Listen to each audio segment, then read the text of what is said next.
Margaret Hislop was a conscientious woman, always on time for her voluntary job at the Good Shepherd Daycare Center in Homestead, Florida. When she failed to turn up for work on the morning of the 23rd of February 1979, one of her co-workers drove to her home, where she lived at 9790 Wayne Avenue in nearby Perrine, to check that she was okay.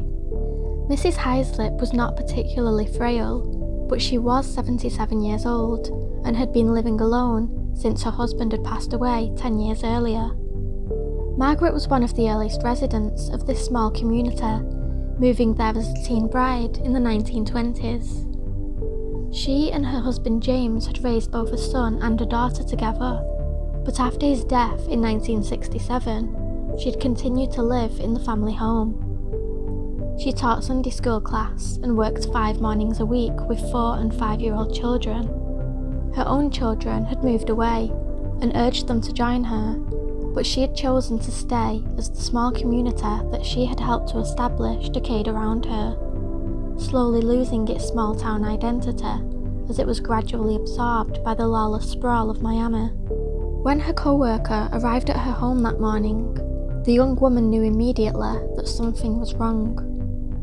Mrs. Hislop's car, a 1952 blue and white Chevrolet, sat in the driveway with its bonnet up. The front door of the house was unlocked and all the lights were on. Too frightened to go inside, the young woman asked a nearby shopkeeper to check. What he found in the house sent him running back to his hardware store shouting, "Call the police, someone's been murdered." The police arrived within minutes, where they found Mrs. Hislop's battered body lay on her bedroom floor.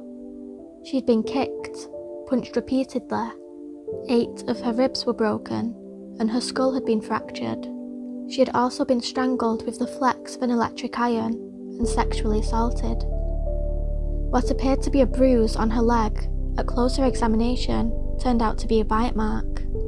A dental expert said that the bite mark had come from an upper set of teeth. At first, detectives theorised that Mrs. Hislop may have rolled onto her own denture plate, which may have been dislodged by her beating.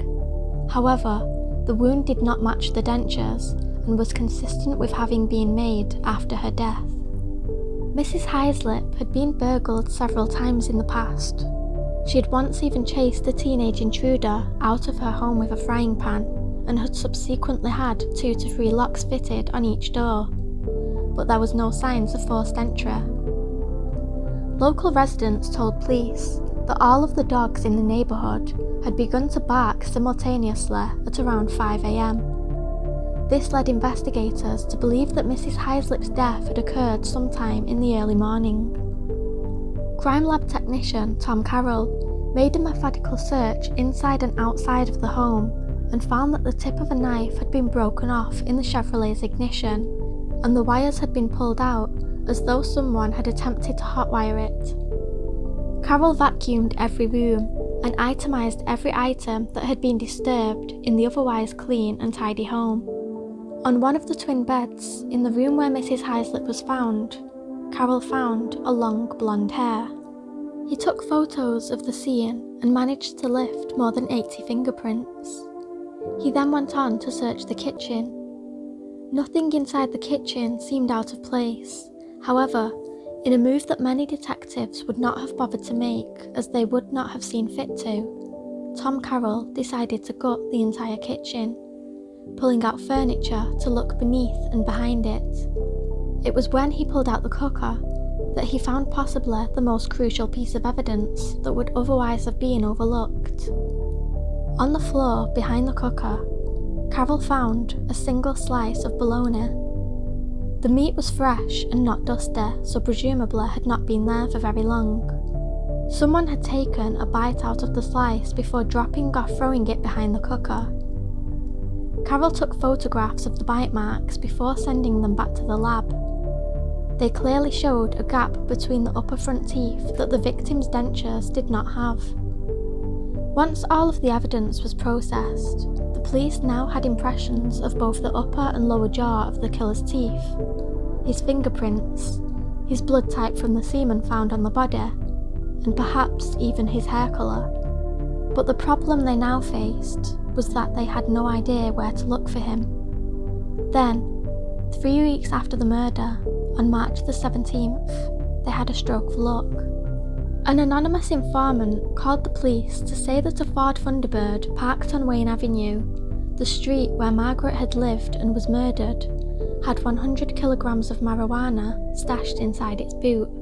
As a pair of detectives pulled up behind the Thunderbird, it suddenly and without warning drove off. The detectives followed it to a hamburger restaurant and then ushered the driver and his female companion out of the car so that they could conduct a search. There was no drugs in the boot, but there was a small bag of it on the front seat where the woman had been sitting. The pair were arrested and taken in for questioning. At the station, the female passenger shocked investigators when she admitted that she had information about the Heislip case. The lady in question lived across the street from Mrs. Heislip's house, and she told police that a man called Roy Allen Stewart had visited her 2 weeks after the killing and confessed that he had done it. Stewart had lived at this woman's house before she had moved in, and had at one point worked with her boyfriend. She had also known of him as a regular at the bar where she worked. She said that Stewart had a consuming interest in drugs, particularly cocaine, and was often short of money. She went on to say that he had killed Mrs. Heislip when she had caught him stealing from her. The lady had not informed police earlier because there was an outstanding warrant against her for forgery. She didn't know of Stewart's current location, but had heard that he had moved to South Carolina. Upon searching their database, police found the Roy Allen Stewart in question and noticed he had a lengthy history of arrests in both South Carolina and Florida. They also dug out a set of his fingerprints from one of these arrests, and upon comparing them to the prints found at the scene of the murder, they knew that they had their man. Stewart was eventually traced to Columbia, South Carolina. He had moved there around the time that Margaret had been killed, and had been staying with an aunt and uncle, and worked for a local roofing firm. Stewart was arrested and extradited back to Florida on the 20th of April. Upon being questioned, he had claimed that he had been lurking around his old neighbourhood when Mrs. Heislip, who was in her garden, had recognised her old neighbour and had asked him inside for a sandwich. He accepted and entered the home. Whilst Mrs. Heislip had been in her kitchen making the snack, Stewart had taken this opportunity to steal what he could. He said he had attacked Mrs. Heislip when she saw him attempting to pocket a watch. The detectives didn't believe this story because it didn't explain the evidence of the attempted car theft. They knew that this confession would be challenged in court, and the fingerprint evidence was also not airtight because Stewart had been known to Mrs. Heislip, so his prints would have been left during his previous visits to her home. The only evidence that could not be explained away was the bite marks on Mrs. Heislip's body. Almost a whole day of Stewart's trial was taken up in legal arguments about the admissibility of the dental evidence. In the end, Judge Lenore Nesbitt ruled that the bite evidence was just as acceptable as the fingerprints. Stewart was eventually found guilty on Monday the 2nd of July 1979. The jury of 6 men and 6 women returned 3 days later to decide on a penalty. They recommended the death sentence. Stewart was also sentenced to life for sexual assault, 30 years for armed robbery, seeing as though he had a knife in his pocket when he entered the home, even though he didn't use it, and 15 years for burglary.